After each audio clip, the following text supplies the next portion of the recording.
hardly a deep thinker, just playing up in the stalls a little bit, just off camera. Richard Kingscote on the left there, still to come forward. Ballymount Boy in the Wathnan Racing colours. The North have won 5 of the last 7 renewals of the Acomb. The handlers come in to see, as you could see, the blue and white colours of Cogitate and William Buick, who won this race for Charles Hills with Dutch Connection a few years ago. Now it's Loose Cannon's turn to make life a little bit difficult for the stalls handlers, who do such an extraordinary job, and then there'll be 2 left to come forward, Richard. Yeah, and Cogitate, as Mick mentioned, free sweating. You heard from a trainer that wasn't necessarily handling the preliminaries too well, so interesting to see how Cogitate does run. Been a very interesting market generally. Close to the off, Cogitate is favourite Ballymount Boy on the exchanges. Ballymount Boy goes in, and that will leave us with Indian Run. Time for the first race. It's not a much used distance, but was quite quick. We'll have many more races over 7 furlongs for 2-year-olds. 1:22.32 is the juvenile course record over 7 as the 6 runners leave the stalls for the Tattersall's Acomb. Out of the stalls and into stride. Hot Fuss is one of the first to show, in company with Cogitate in blue and white. Loose Cannon between the pair in the red cap. They have this little left-hand shoulder in about a furlong or so's time.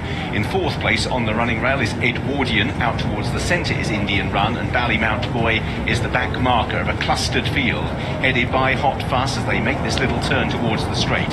Cogitate in second, Loose Cannon racing keenly on the outside of Edwardian, and widest of all, Indian Run in the gold sleeves. Red cap with the gold sleeves is Ballymount Boy at the back of the pack, but it's Hot Fuss leading them up the home straight. From Cogitate in second, Edwardian, Loose Cannon, and still in line Indian Run. Ballymount Boy just moves between horses. Big long stride being used now to full effect as Cogitate is the first one to throw down a challenge to Hot Fuss. Loose Cannon comes next, then Indian Run. Ballymount Boy is now being asked to stretch. Edwardian over on the far side. Cogitate from Hot Fuss, who's shifting to the left, and it's Indian Run who now delivers the challenge on the near side. Indian Run has moved through to lead. Ballymount Boy is beginning to get going as well. Then Cogitate and Loose Cannon. Indian Run out in front. Ballymount Boy with a length to find. Over on the far side, Loose Cannon straightened up. Indian Run still drifting over to the near side from Ballymount Boy, but he's doing enough. Indian Run wins the Acomb. In second place on the inside, Ballymount Boy, Loose Cannon, Cogitate. From behind those, Hot Fuss, and weak on the exchanges last in the race, Edwardian. Indian Run at 17-2, one of those that didn't really move either way in the market, in or out, but E. Johnson Horton has returned to form with a bang in the last month or so and has won by only a length and a half, but had he run straight it would have been by more. Ballymount Boy ran honestly in second place with Loose Cannon in third. It's going to be a bob of the heads for 4th. Cogitate, who I think ran the race beforehand. Hot Fuss just gets ahead then of Cogitate in 5th place, and Edwardian was last. Indian Run makes it 2 out of 3. Danny Tutto, excellent record down the years here at York. Eve Johnson Horton and the Bronte collection hit the Wuthering Heights. And Eve is coming charging into the paddock. She's running to meet the owners. Eve is on red hot ball. Well done, Eve. Screaming, come on, as she fires in another winner. When she links up with Danny Tudhope, they are mustard. That's 4 from 6 for that combination in the colours of the Bronte collection, a collection put together by Steve Parkin of Clipper Logistics. Remember his silver colours with Dramatise, and there's an almighty celebration going on here with Johnny Bairstow et al. This horse came from an Ascot maiden that produced the likes of Grundy and Grand Lodge, and it's produced another good one, Matt.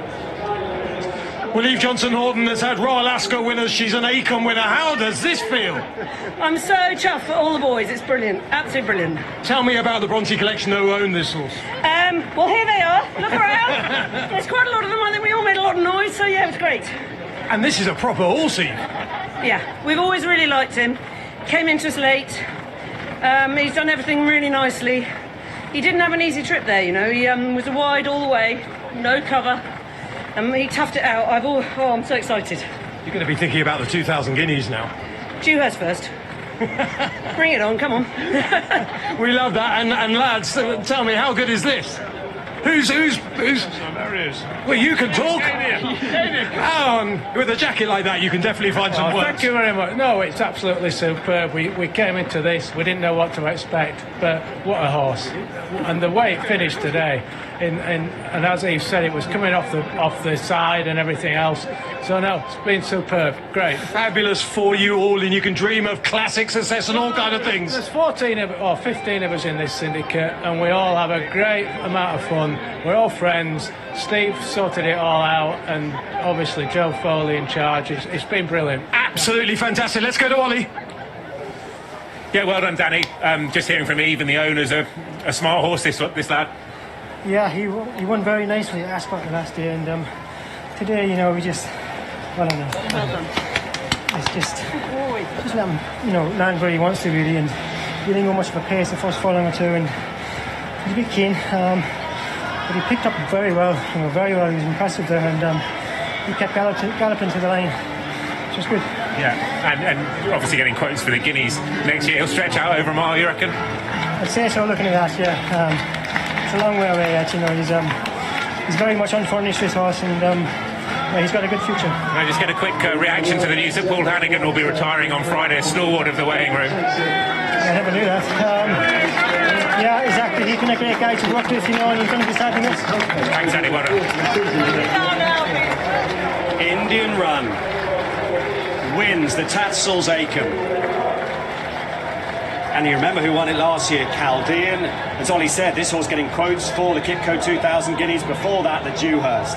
I mean, wouldn't that be great, Adele? Eve Johnson-Horton, I always say, such good fun to have a really good horse like this. Yeah, do you know, he was very coltish at Ascot, and he was ultra-professional in the race that day, and he's ultra-professional today because he was actually drawn 6. He was a little bit keen, and as Danny was saying, caught out on the wing as well a little bit, but in the race, he's ultra-professional, and you can see he's absolutely as straight as die in the closing stages because obviously this little babies, there's a lot to look at here at York. He had every opportunity even then to kind of roll over towards the other horse, and he didn't. He stayed as straight as a die. And I'd imagine this will give Steve Parkin, the owner, who has so many horses in his own right, really good horses, but he's put together a collection of people, the Bronte collection. I'd imagine this will give him huge satisfaction. Absolutely. Steve Parkin is a huge supporter of racing. He puts a lot of time and effort into it, and it's so nice to see him rewarded. They've got quite a few horses, I think, in the collection. It's always nice to see him with a winner, Steve. He's a big supporter of racing, especially in Yorkshire.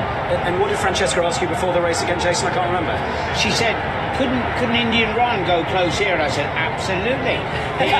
You little liar. Didn't they? Again, no gallop on in the early stages, and there's not much. All right, he stretched away, so he was clearly much the best, but the rest of them all on a heap.